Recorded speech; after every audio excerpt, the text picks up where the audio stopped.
नमस्कार, welcome back to my channel. मैं हूं दिनेश ठाकुर। तो कैसे हो आप सब। तो आज हम डिस्कशन करेंगे भारत में प्रेसिडेंट को कैसे इलेक्ट किया जाता है और प्रेसिडेंट इलेक्शन के फुल प्रोसेस को डिस्कशन करेंगे और जानेंगे भारत में प्रेसिडेंट के इलेक्शन कब होने जा रहे हैं और प्रेजेंट प्रेसिडेंट का वर्किंग पीरियड कब खत्म होने जा रहा है। दोस्तों, इलेक्शन कमीशन ने 18 जुलाई 2022 को भारत के नेक्स्ट प्रेसिडेंट के इलेक्शन की नोटिफिकेशन इशूड की है। 18 जुलाई को देश भर के elected MLAs and MPs Bharat के 15th प्रेसिडेंट के इलेक्शन को वोट करेंगे।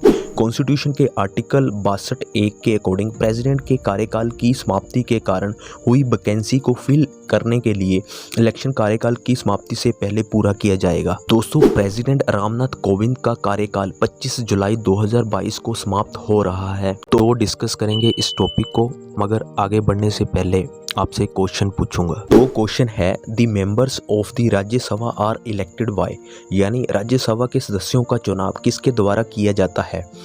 आपके पास ऑप्शन ए है दी पीपल, ऑप्शन बी है लोकसभा, ऑप्शन सी है elected members of the legislative assembly, option D है elected members of the legislative council. Comment section में करिए आंसर। सही आंसर आपको मिलेगा वीडियो की एंड में। और आप मुझे अदर सोशल मीडिया ऐप पर भी फॉलो कर लेना। तो ये है मेरी Facebook ID, Instagram ID, Twitter ID, Facebook page और को आईडी। आप इन आईडीज़ को कॉपी करके मुझे फॉलो कर लेना और इसके साथ साथ मेरे दूसरे यूट्यूब चैनल्स को भी सब्सक्राइब जरूर कर लेना।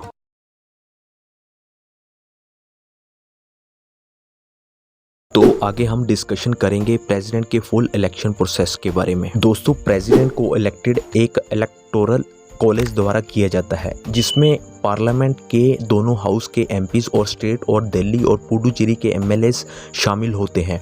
इसमें Rajya Sabha, Lok Sabha and legislative assemblies के नॉमिनेट मेंबर्स और स्टेट लेजिस्लेटिव काउंसिल्स के मेंबर्स इलेक्टोरल कॉलेज का पार्ट नहीं है। दोस्तों, वोट्स को वेटेड किया जाता है। वोट्स की वैल्यू 1971 की जनगणना के अकॉर्डिंग ईच स्टेट की पॉपुलेशन द्वारा निर्धारित की जाती है। ईच एमएलए के वोट की वैल्यू यूपी में 208 है और सिक्किम में एमएलए के वोट की वैल्यू 7 है। इस तरह से हर स्टेट्स के एमएलए के वोट की वैल्यू में वेरिएशन है। इसका मतलब है कि यूपी के 403 एमएलए इलेक्टोरल पूल में 208 × 403 इक्वल टू 83,824 वोट्स का कंट्रीब्यूशन करते हैं, जबकि सिक्किम के 32 एमएलए 32 × 7 इक्वल टू 224 वोट्स का कंट्रीब्यूशन करते हैं। ऑल लेजिस्लेटिव असेंबलीज के वेटेड वोट्स का टोटल 5.43 लाख है और सीजर की डिमांड है कि 776 एमपीस, जिसमें लोकसभा के 543 एमपीस और राज्यसभा के 233 एमपीस को एमएलएस के बराबर वोट देने चाहिए। इस प्रकार ईच एमपी के वोट की वैल्यू 776 से डिवाइडेड 5.43 लाख है, जिसमें 700 तक राउंडेड ऑफ किया जाता है। असेंबलीज एंड पार्लियामेंट से कॉम्बाइंड इलेक्टोरल पूल 10.86 लाख तक जोड़ता है। दोस्तों, आगे हम इसमें बात करेंगे कि रूलिंग कोalition एंड ओपोजिशन को कैसे रखा जाता है। दोस्तों, बीजेपी के नेतृत्व वाला एनडीए कांग्रेस और उसके अलाइज से बहुत आगे है, लेकिन फिलहाल आधे रास्ते से कम है। दोनों तरफ के एमएलएस और एमपीस के वोट्स को जोड़ना, लेकिन 57 खाली राज्यसभा सीट्स की काउंटिंग नहीं करना, जिनमें से 16 जून शुक्रवार को इलेक्शन हुआ, जबकि अन्य 41 में अनअपोज्ड इलेक्टेड हुए हैं। एनडीए के पास 48% वोट हैं, जिसमें बीजेपी के पास 42% और इसके अलाइज के पास 6% वोट्स हैं, जबकि कांग्रेस 13.5% और इसके अलाइज 10.5% के पास टोटल 24% वोट्स हैं। इस अलाइज में DMK, Shiv Sena, NCP, JMM and smaller parties like Muslim League, BCK, RSP and MDMK शामिल हैं। 202 अलायंस के अलावा टीएमसी के पास 5.4%, वाईएसआरसीपी के पास 4%, बीजेडी के पास 2.85% और लेफ्ट पार्टीज के पास 2.5% है। बाकी के वोट डिफरेंट पार्टीज के पास हैं। बीजेपी अपने कैंडिडेट की सपोर्ट करने के लिए वाईएसआरसीपी एंड बीजेडी और कुछ अदर पार्टीज पर ट्रस्ट कर रही है।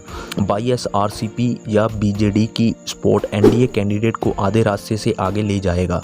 उड़ीसा के सीएम नवीन पटनायक ने 30 मई को पीएम नरेंद्र मोदी से मुलाकात की और आंध्र प्रदेश के सीएम वाईएस जगनमोहन रेड्डी ने प्रीवियस वीक में पीएम से मुलाकात की। दोस्तों, ओपोजिशन की ओर से देखना होगा कि टीआरएस, समाजवादी पार्टी और आम आदमी पार्टी किस तरफ वोट करेंगे। टीआरएस, जिससे एक बार फैंस सीटर माना जाता था और जहां तक कि कुछ की बिल्स पर गवर्नमेंट का समर्थन करती थी, पर अब देर से बीजेपी पर अटैक कर रही है।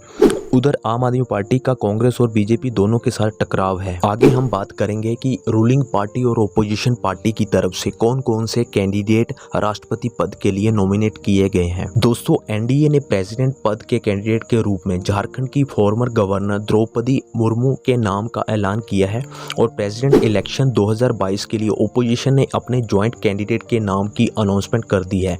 ओपोजिशन से प्रेसिडेंट पद के लिए जसवंत सिन्हा कैंडिडेट होंगे। दोस्तों, वीडियो की स्टार्टिंग में आपसे जो क्वेश्चन पूछा था कि राज्यसभा के सदस्यों का चुनाव किसके द्वारा किया जाता है, तो उसका आंसर है option C, elected members of the legislative assembly. Reason, क्योंकि राज्यसभा के मेंबर्स का चुनाव एक सिस्टम ऑफ प्रोपोर्शनल रिप्रेजेंटेशन के अकॉर्डिंग स्टेट्स और यूनियन टेरिटरीज की असेंबलीज के इलेक्टेड मेंबर्स द्वारा सिंगल ट्रांसफरेबल वोट द्वारा किया जाता है।